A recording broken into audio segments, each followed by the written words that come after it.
A lack of self-awareness is something that affects many of us, even though most people don't believe they suffer from it. In many cases, it also involves a lack of self-control, which can make a staff person disruptive to the department. In this episode, we'll discuss ways of dealing with these related issues. Hi, I'm Rick Kendall. And I'm Fred Ball. Welcome to Management Mastery. The purpose of these podcasts is to share what each of us has learned about good and bad management in our combined over 40 years of experience, both as managers and executive coaches. During that time, we've coached managers at every level in companies from Fortune 100s to brand new startups in all major businesses, including nonprofits, government, and education. So whether you're just starting in your first management position or are an experienced manager looking to strengthen your management skills, we know our podcast will be valuable to you. Let's talk about self-awareness and self-control. Self-awareness is the ability to recognize and understand one's own emotions, strengths, weaknesses, values, and motives, and how they affect one's interactions with people in the workplace and their own job performance. Self-regulation is the ability to control one's thoughts, feelings, and actions. One of the things that makes lack of self-awareness a problem is that when asked whether they are self-aware, 95% of people answered that they were. However, research done at Harvard found that only about 10 to 15% of people actually are. In other words, while a lack of self-awareness is relatively easy to spot in others, we rarely see it in ourselves. Yeah, it's not hard to spot staff who lack self-awareness and is creating a problem. Unself-aware staff members cause problems because they don't listen to or accept critical feedback. They refuse to see another person's point of view if it's different from theirs. They have difficulty reading the room. That is, seeing what they're saying is not appropriate for the group that they're with at the time. And they possess an inflated opinion of their contributions and performance. Yeah, they can also be hurtful to others without realizing it. And they're always willing to take credit for success, but failures they blame on other people. I had a client who ran a moderate-sized department for a couple of years, and over that time, as will happen just organically, a couple of their direct reports left the company. And they didn't think much about it until after the second one left. My client got called into the human resource department, where the person who had done the exit interviews for both of these employees told my client, it was interesting. Both of them said of you that you had excellent technical knowledge and skills, but that neither one of them felt that you cared about them as employees.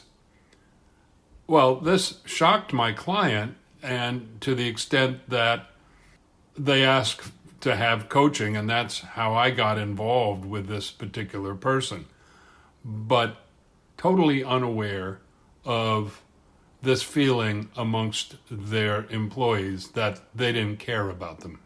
And after that, this client made a bigger effort to show their employees that they did care about their career and their progress and what was important to them.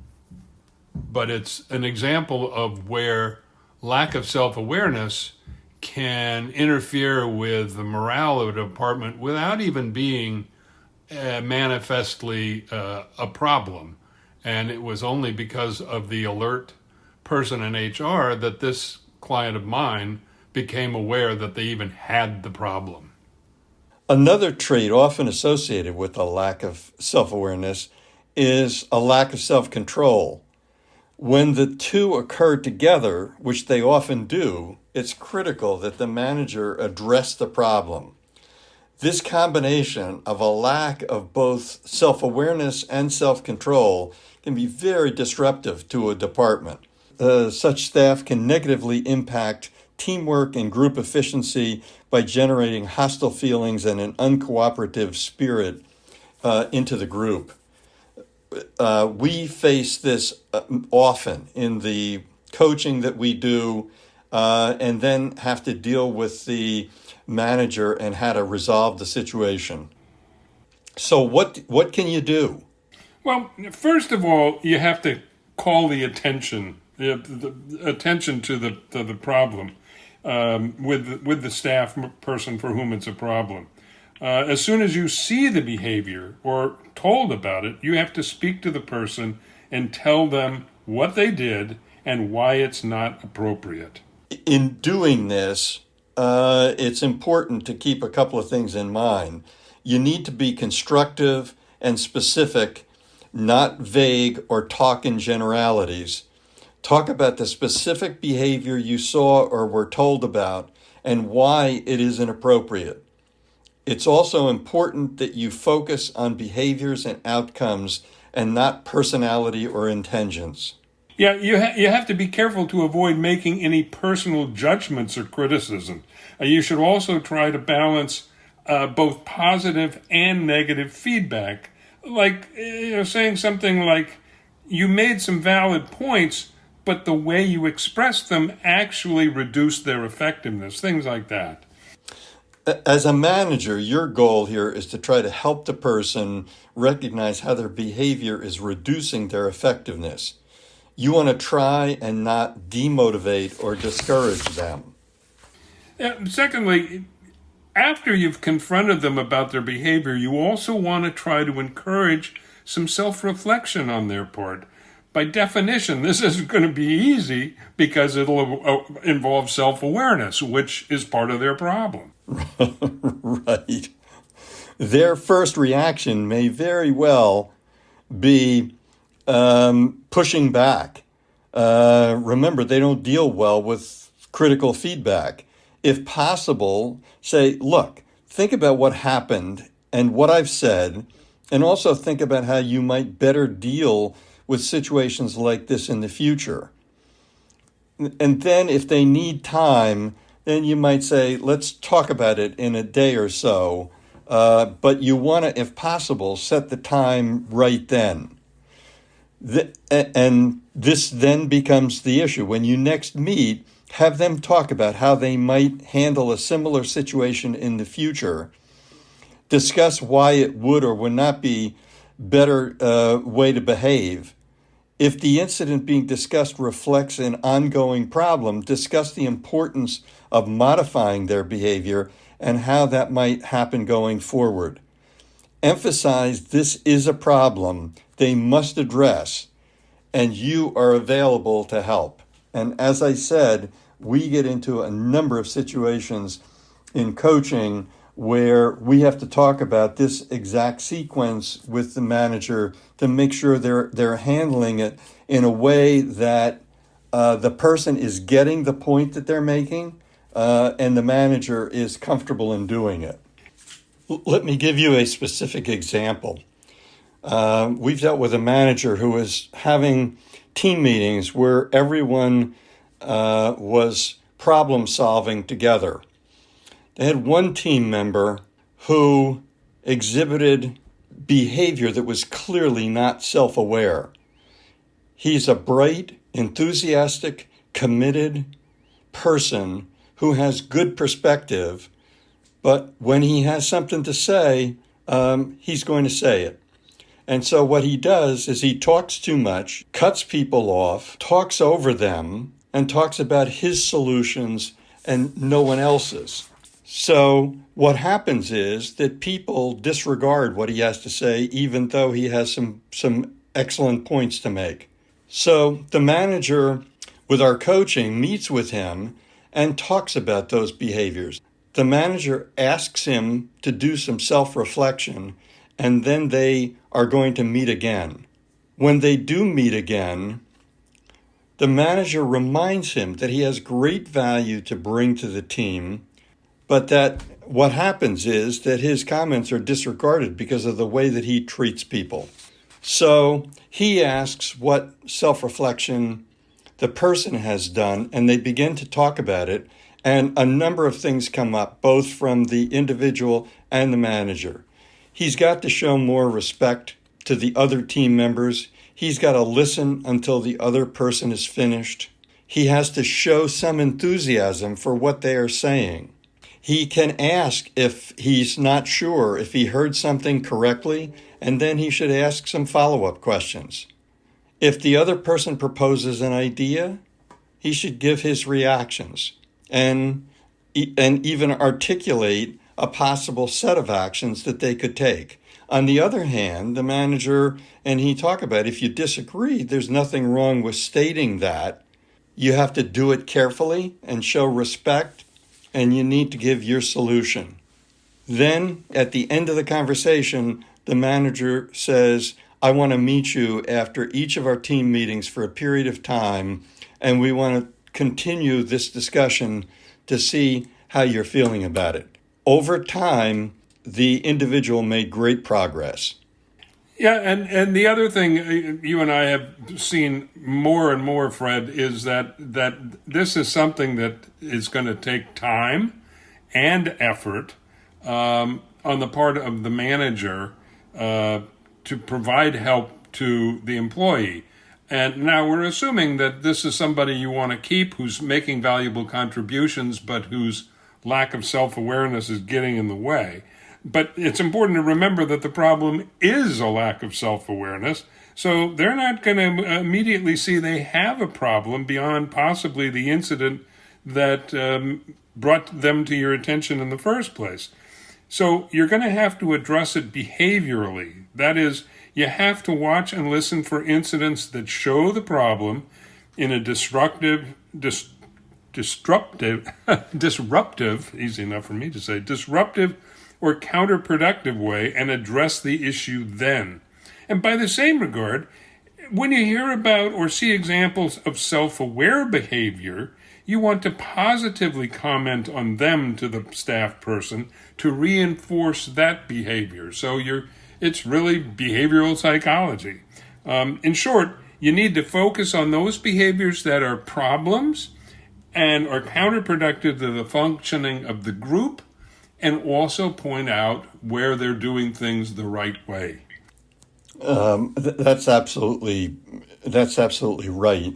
And the thing is that what you need to do is to be able to tell them, especially where the disruptive behavior is hurting the functioning of your team, that they really have to work to straighten it out, or you're going to have to take stronger action. At the same time, this can be a good opportunity to evaluate your own level of self-awareness and self-control. You want to know yourself. You want to spend time understanding your strengths and weaknesses and determining your internal standard of right and wrong. You want to identify how people react to you. Observe and reflect on exactly how that happens, and identify what factors cause them to respond in a certain way.